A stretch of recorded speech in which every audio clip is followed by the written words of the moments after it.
নমস্কাৰ, জয় হিন্দ, জয় অসম। এটা বহুতেই ভাল খবৰ লৈছোঁ আপোনালোকৰ মাজলৈ।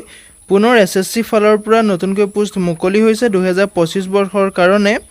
যিসমূহ পোষ্ট মুকলি হৈছে এই পোষ্টসমূহত আপোনালোকে কেনেদৰে আবেদন কৰিব, আবেদনৰ অন্তিম তাৰিখ কেতিয়ালৈকে আছে আৰু আবেদন কৰোঁতে কিমান এপ্লিকেশ্যন ফিজ কাটিব লাগিব, লগতে বয়সৰ সময়সীমা কিমান লাগিব, সিলেকশ্যন প্ৰচিডিউৰটো কেনেকুৱা হ'ব, ফুল ডিটেইলছ এই ভিডিঅ'টোত আলোচনা কৰিম। ভিডিঅ'টো শেষলৈকে চাই যাব, অলপো স্কিপ নকৰাকৈ। যদি ভিডিঅ'টো ভাল পায় তেনেহ'লে লাইক কৰিব আৰু মোৰ চেনেলটো যদি প্ৰথমবাৰ কাৰণে আহিছে তেনেহ'লে চেনেলটো ছাবস্ক্ৰাইব কৰি ল'বলৈ নাপাহৰিব। ইয়াতে আপোনালোকে দেখিবলৈ পাইছে এছএছচি CHSL নিউ ৰিক্ৰুটমেণ্ট 2025। যিহেতু এছএছচি ফালৰ পৰা কম্বাইন হায়াৰ ছেকেণ্ডেৰী লেভেলৰ যিসমূহ পোষ্ট মুকলি হৈছে, এই পোষ্টসমূহত যদি আপুনি ইণ্টাৰেষ্টেড হয়, এলিজিবল হয়, এপ্লাই কৰি ল'ব পাৰিব। মই ডেছক্ৰিপশ্যনতে এপ্লাই কৰাৰ লিংক দিম। বলক দেৰি নকৰোঁ, ভিডিঅ'টো আৰম্ভ কৰোঁ।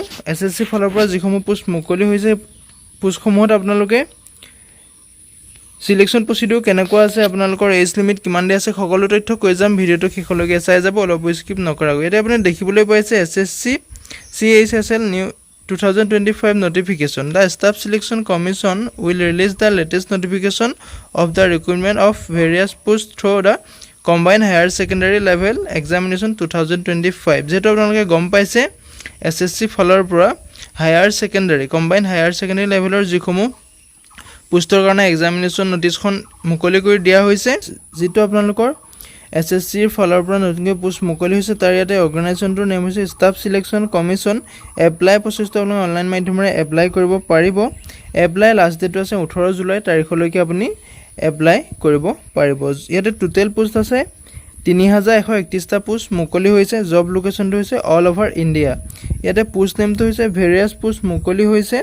DEO আৰু LDCৰ পোষ্ট মুকলি হৈছে এছএছচি ফালৰ পৰা। ৱেবছাইটটো হৈছে ssc.gov.in। ইয়াতে আপোনালোকে ইম্পৰ্টেণ্ট ডেটটো হৈছে ইভেণ্টৰ নটিফিকেশ্যন ৰিলিজ হৈছিলে 23 জুন তাৰিখে আৰু এপ্লিকেশ্যন ষ্টাৰ্ট হৈছে 23 জুন তাৰিখৰ পৰা আৰু এপ্লিকেশ্যন লাষ্ট ডেটটো আছে 18 জুলাই তাৰিখলৈকে।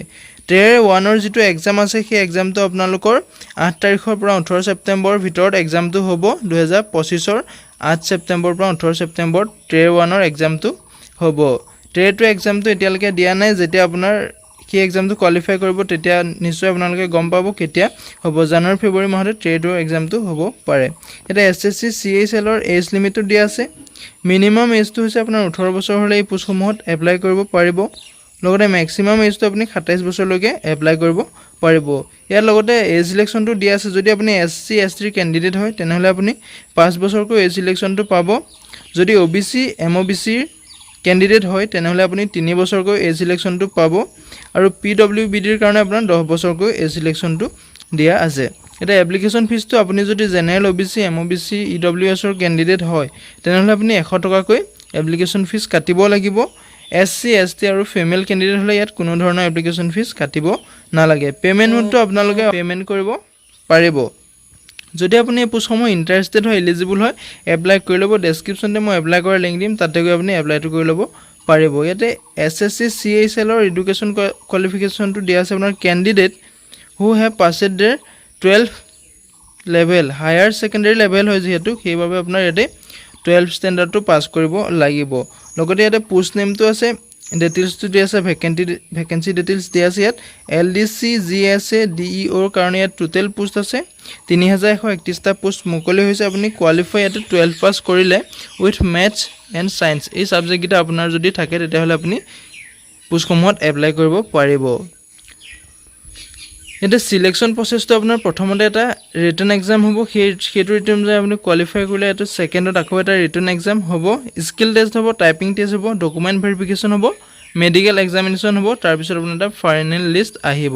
যদি আপুনি পোষ্টসমূহত ইণ্টাৰেষ্টেড হয়, এলিজিবল হয়, যদি এপ্লাই কৰিম বুলি ভাবিছে, ডেছক্ৰিপশ্যনতে এপ্লাই কৰাৰ লিংক আছে, তাতে গৈ আপুনি এপ্লাই কৰি ল'ব পাৰিব।